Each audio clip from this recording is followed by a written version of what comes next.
Hola, ¿qué tal? Si quieres entender, si quieres ver cuál es nuestra visión de cara al último trimestre de 2023, quédate, porque vamos a descubrir si vamos hacia un aterrizaje forzoso, si vamos hacia un aterrizaje más suave o tal vez a no aterrizaje. Antes de nada, recordarte que se trata solamente de tener esas ideas, unas opiniones, nunca son recomendaciones. Y es importante que al final siempre operéis por vosotros mismos, hacer vuestro research. Lo importante, el punto de partida. ¿Qué ha pasado este último trimestre? Fijaros, ¿no?, que al final, pese a que hemos visto pues, datos negativos en rentabilidad de los principales índices, tampoco nos hemos ido, ¿no?, pues más allá del 5% en septiembre, pero que todo el trimestre se queda en un menos 3%. Si cojamos, por ejemplo, el S&P. Bueno, yo creo que al final lo que hemos visto ha sido como la tecnología, ¿no? Los 7 meses hemos visto, ¿no?, de los 7 primeros meses de este año, hemos visto cómo han sido el sector que ha tirado esos 7 magníficos, que han sido los que han, pues un poco permitido ese diferencial, si queréis, entre la tecnología de crecimiento y el resto del S&P, si seguimos con Estados Unidos. Yo creo que al final también lo que hemos visto ha sido que ahora se ha tomado un descanso, que hemos tenido pues una corrección, estamos en proceso de corrección, que es normal, y que ahora lo que tenemos que seguir viendo es resultados. Ese va a ser una de las claves que nos vamos a llevar y que ya os adelanto. También hemos visto cómo hay una divergencia entre las economías mundiales. Estados Unidos sigue fuerte, sigue siendo el mercado director. Europa nos quedamos un poco más atrás. Alemania, ¿no?, con toda esa recesión. Y luego como China, que ha sido como un poco la gran decepción de momento, pero que también promete, también tiene de luego una capacidad muy distinta. Así las cosas, yo creo que vamos a empezar a mirar hacia los resultados empresariales, hacia las empresas, ¿no? Y por tanto, pues bueno, pues esas rentabilidades que hemos visto, ahora habrá que ver de cara a este último trimestre qué noticias son las que pueden determinar esa siguiente evolución. Yo creo que lo centraría en los tipos de interés, pese a que ya no es la narrativa, sí que obviamente, fijaros, más alto, más tiempo va a tener un coste sobre el crecimiento económico, va a tener también un impacto sobre los resultados empresariales y, por tanto, primera de esas cosas que vamos a ver son los tipos de interés, segundo son los resultados empresariales y tercero, ver en todo ese entorno cómo poder movernos equilibrando carteras, renta fija, renta variable. Vamos a ver qué pasa con los commodities, con los mercados emergentes, con cripto, como también uno de esos puntos. Con lo cual, ¿qué esperamos? ¿Cuáles son esas claves potenciales para el 2023 que nos queda de, digamos, de este trimestre? Pues bueno, yo creo que vamos a ver qué sucede en Estados Unidos, ese efecto de los tipos de interés que ya tiene un impacto directo en la economía. Vamos a ver cómo va a ser. Fijaros que la Fed sigue pensando ese aterrizaje suave. Vemos como datos de empleo siguen siendo fuertes y, por tanto, vamos a estar muy pendientes. Como os decía, segunda clave,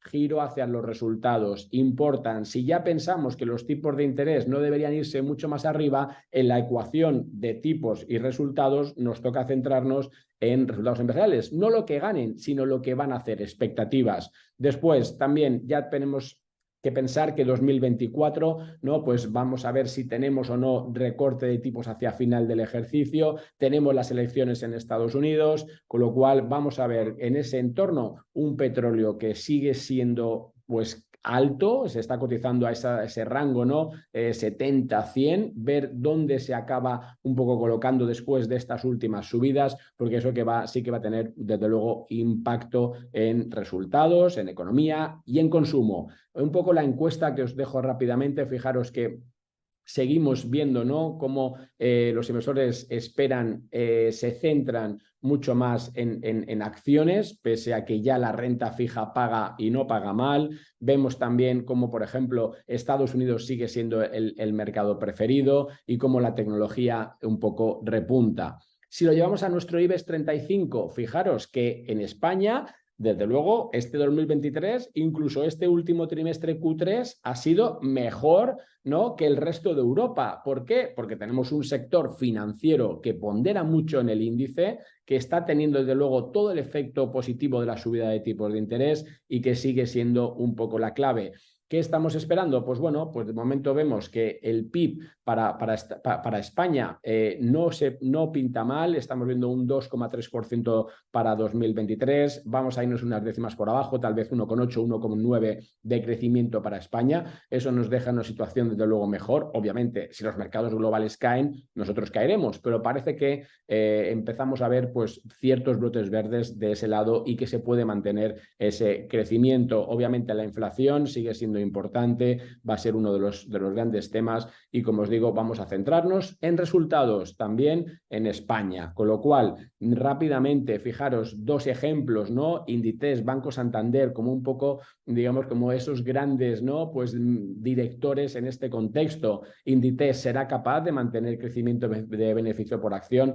Aquí os dejo pues un pequeño gráfico, unas estimaciones. Parece que el consenso así lo mantiene, de luego no vemos caídas, sí vemos que se mantenga y desde luego en Santander, pues fijaros, ¿no? Incremento de dividendo, incremento de recompra, van a ser los grandes directores.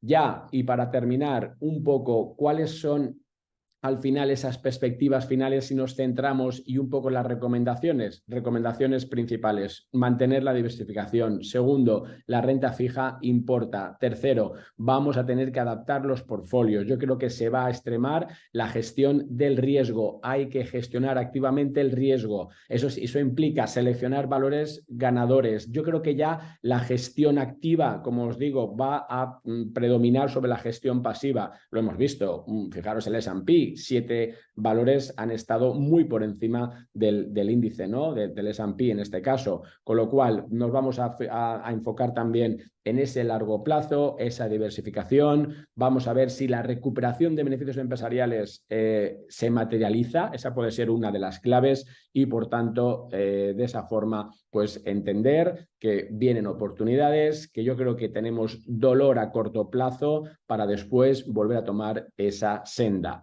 Al final, y como siempre os decimos, se trata de que vayamos midiendo correctamente pues todas las posiciones, cómo nos estamos un poco pues ubicando, aprovechar también, ahora que viene pues un poco ese fin de año, ¿no? Ahora que ya nos estamos acercando hacia el final del ejercicio, para rebalancear las posiciones, volver a niveles de riesgo inferiores, que ahí va a estar un poco la clave de cara a 2024. Hasta la próxima.